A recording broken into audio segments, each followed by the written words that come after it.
Welcome to New York's #2 sports show. The Rangers lose again, this time to the Florida Panthers by a score of 5-3 in their last game of the 2024 calendar year. They actually played better in this game than they have in a while. But look, when you're losing games, this is kind of what happens. And the Florida Panthers really didn't play their best game, but they are a better team than the Rangers, as seen in last season's playoffs. They are able to get the job done, and Rangers fall behind early. Really showed as much resilience as they probably have in a while. And again, the bar is being set really, really low here. So I feel like that context is important. But at the end of the day, they lose. And we'll discuss, some of the culprits in this game. And, there were definitely some bright spots, but 16-19-1, 4-15 in the last 19 games, 1-7 in the last 8 games, a 4-game losing streak. They're in last place in the Metropolitan Division, and they're very close to being last place in the Eastern Conference. It's like 1 point off. It's not very far. So, look, I think as far as expectations for the rest of the season, they're not very high at all. And at this point, you're kind of just looking to see how individuals do, whether that be a young player for development or someone that maybe could be traded away, and if they have any value. So, where to begin here? I guess as far as the lineup goes, it was exactly the same. So we'll just go right there. So defense, and I'll give some evaluations and thoughts right out at the top. Zach Jones, a healthy scratch again. Looking at the six defensemen, like Keandre Miller was absolutely horrific in this game, and it was the second game back. I said, I didn't think he was good against Tampa, but I said, what, one game, not gonna go too crazy. He was awful. He was a -3 in this game, and that just further justifies that he wasn't good. I didn't need to see that plus minus to know that he was just bad. He really was directly responsible for, at the very least, goals 4 and 5. At the very least. And I'll say goal 3, he was involved very much as well. And so then Will Borgen, I don't really like him either, but it's tough to say for sure how much of that is attributed in these last couple of games of playing with Miller. The one thing I'll go back to is I was as critical of Jacob Trouba as anyone for a while. But Keandre Miller has proven he sucks also. And we kind of knew that anyway. And look, sucks, maybe that's a bit strong, but the point is, like, he's just really disappointing. And I think with a lot of these players, the time is now to trade some of them while the value might still be high, while there may be some deceiving sense of, okay, there's talent there and another team can work with it. That's me, because with Miller, a lot of these mistakes he's never going to fix. He's always going to be someone that turns the puck over. He's not going to play a physical brand of hockey. Yeah, his skating ability, his size, a lot of what he brings to the table, he kind of jumps off the screen. And there definitely is an appeal there, but just he's just not a gritty player at all. And just not a very smart player either. So what's also disappointing is that Braden Schneider's ice time has been cut down pretty significantly. So after the Trouba trade, Schneider was getting more of a chance. But then once Borgen came in, Schneider's been dropped down, and I think he's lost penalty kill time. It's just unfortunate. And really, I think that it would make sense if you want to leave Lindgren with Fox, I would have Miller with Schneider. Again, we've seen success there. And Schneider is a young player that, again, you want to have him play. Will Borgen is not part of any future of this team. All he is you're open to build up value to the point that you can trade him at the deadline. And then, like, for example, Vakanainen, who it's tough to really say, like, I don't think he has much of a future with this team. I believe he's a restricted free agent at the end of the year. So I guess there's a world where he could continue on as a depth defenseman, whereas, like, Borgen's unrestricted free agent. The point I'm trying to make here is I think it's okay for Vakanainen to be a healthy scratch and have Zach Jones play. That's kind of the point there. Let me see younger players, whether they're good or bad. And honestly, I think that Zach Jones is worth having in the lineup. But you know what? I don't know. Some of these personnel decisions I haven't quite agreed with anyway. But yeah, Miller, awful, terrible. And Borgen, like, I just, I don't know. I'm not impressed by him. The forwards. So with this, same, lines as well. Brodzinski, a healthy scratch. And Zibanejad, early again, and it's early in these periods, early in games where he just makes these just boneheaded plays, and it's a turnover by Mika that leads to a goal by the Panthers. And there's way more that we'll discuss as far as the details of the goal, but that was the big thing. Zibanejad just blindly passing it to the Panther defenseman and leading to a goal. Zibanejad has been awful. He stands out more than most, and it's just to the point where you're just hoping there's a way to get rid of him. For a while it was kind of like, okay, like you're stuck with him, which you kind of are, and you just kind of have to deal with it. Now I'm just like, is there a way to somehow like get Zibanejad out of here? Because it is just to the point where he is hurting this team so badly. He has a minus 22 on the season. That plus minus is the third worst in all of the NHL. It's just really, really bad. So Zibanejad, awful.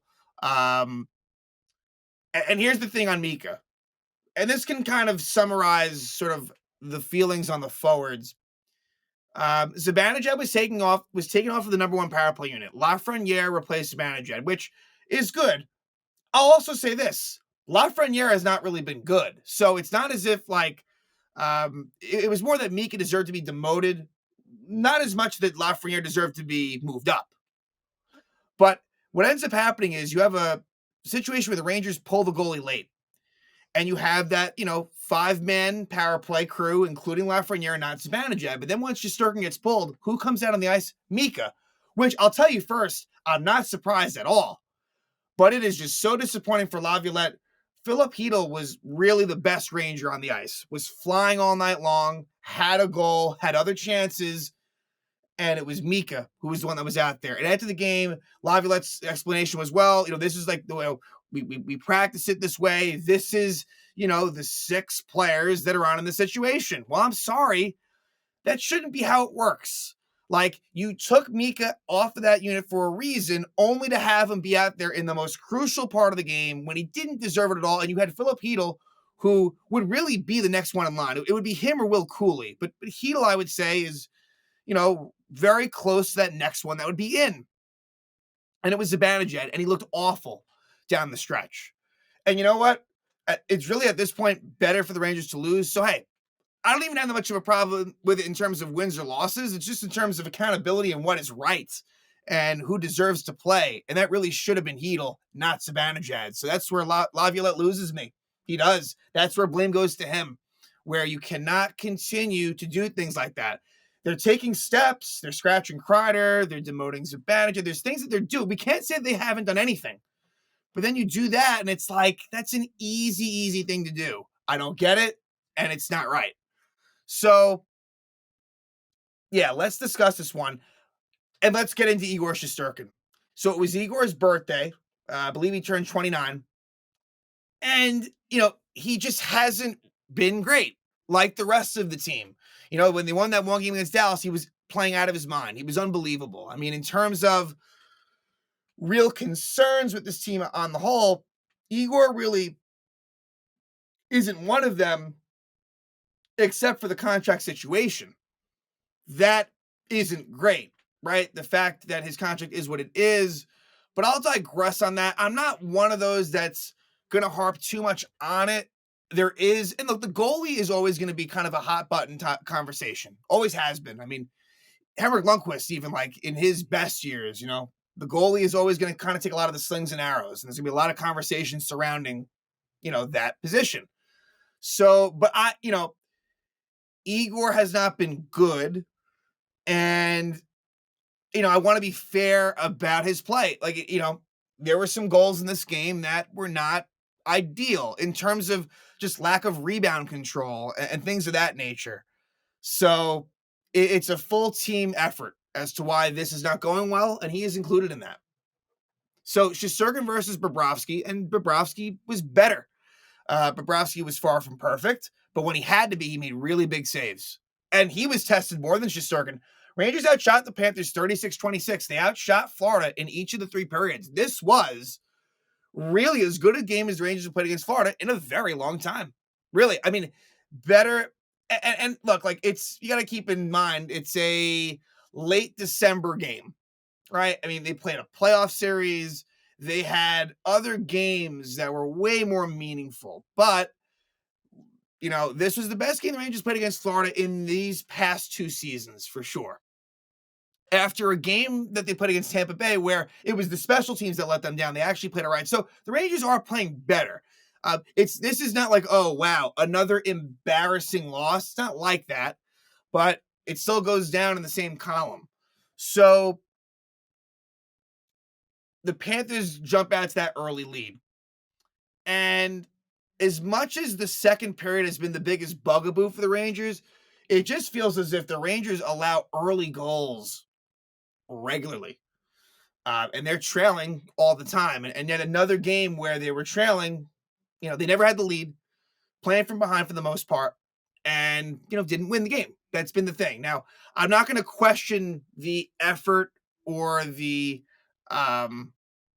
want to in this game, which shouldn't be talked about, but because the Rangers have basically quit in a lot of these games, you have to acknowledge the fact that in this one, they didn't. They actually tried in this game.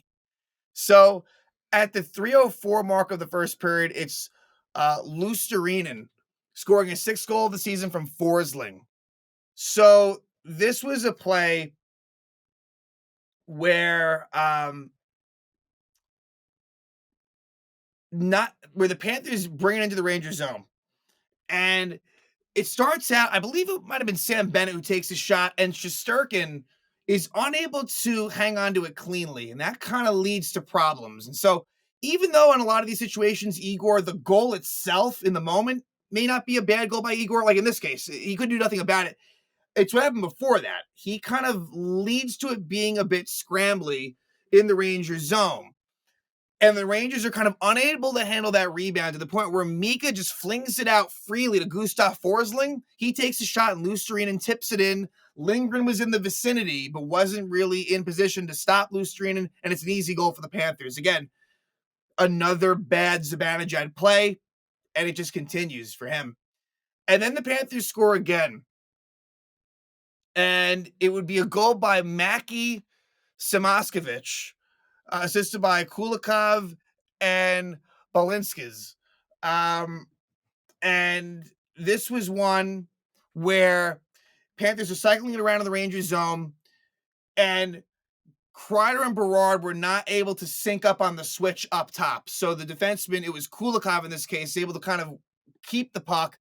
And I guess Berard might have been the one that messed up here and didn't stay with the man he was supposed to. But again, I don't, maybe somehow it was Kreider. One of them messed up, and it ends up in a goal. And one in which Igor was upset and felt like it was goal interference. Laviolette challenged it, and they did not change the call. And Laviolette after the game said that was 100% goal interference. I don't know. And seeing the replay, to me, I don't know. I felt like that shouldn't have been overturned. I thought that was the right call, but I don't know.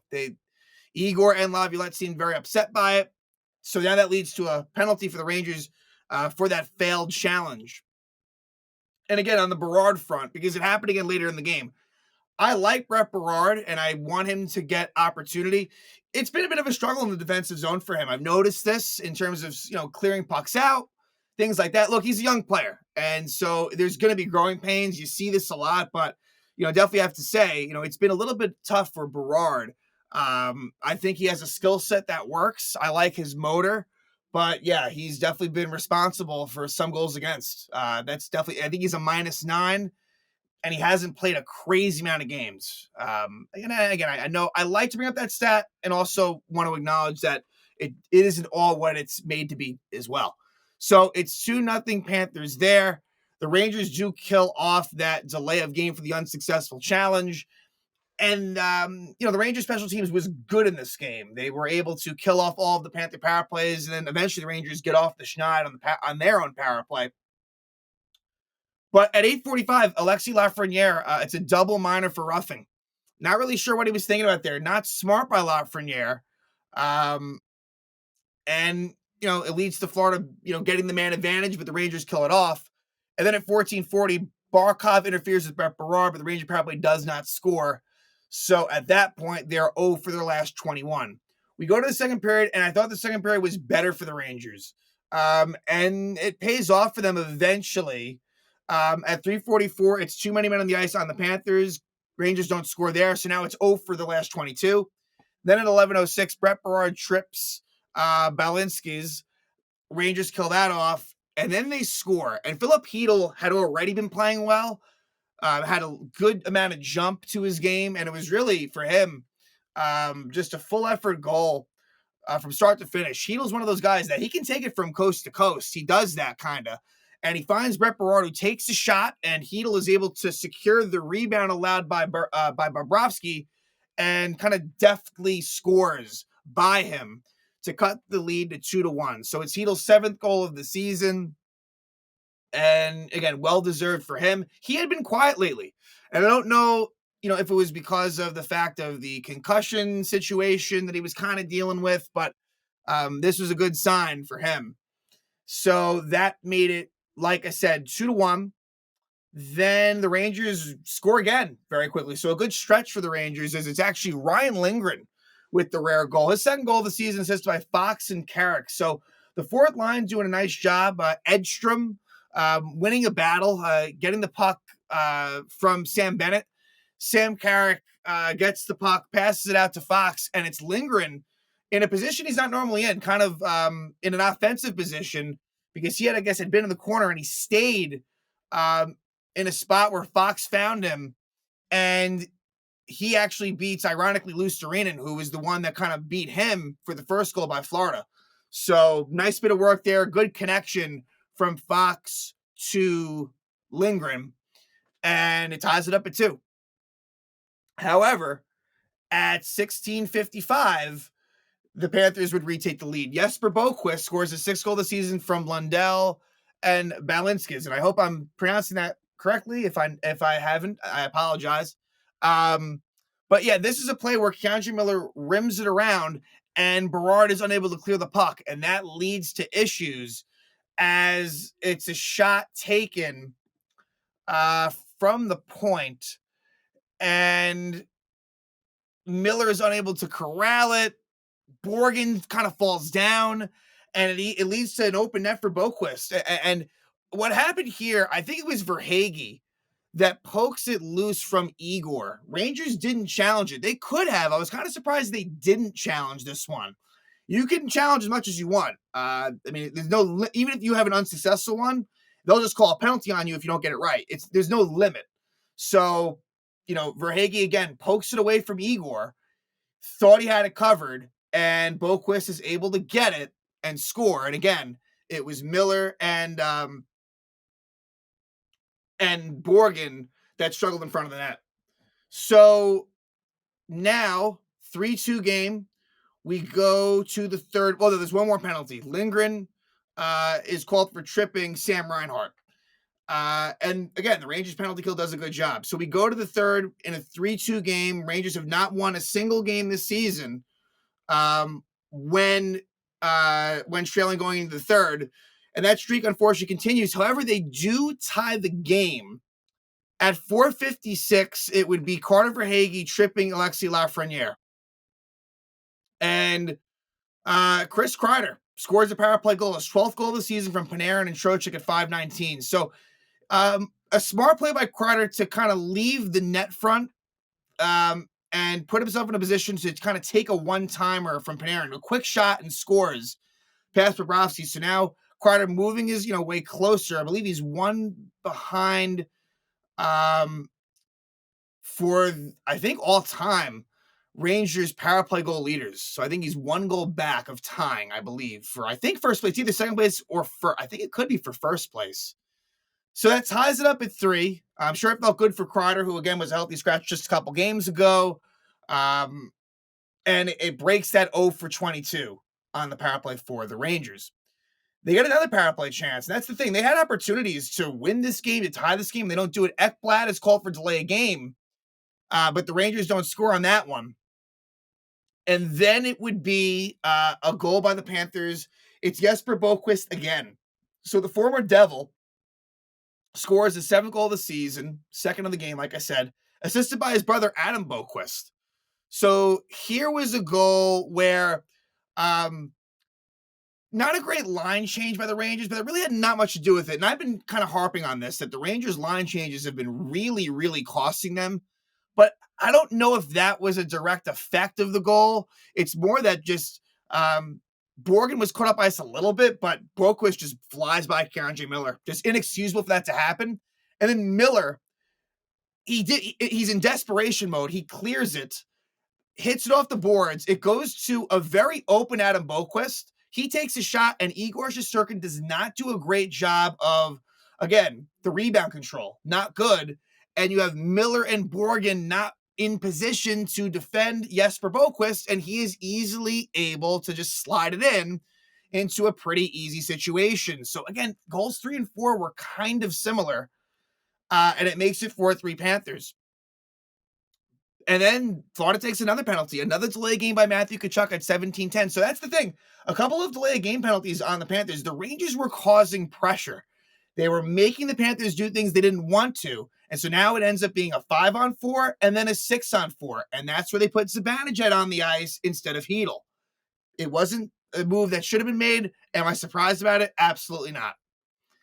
And eventually, the Rangers had some chances. You know what I should say? Before that power play, Will Cooley had an unbelievable chance that Bobrovsky stopped. Really good setup from Berard to Chytil to Cooley. No dice. Keeps it at 4-3. Rangers get that power play. Florida kills it off.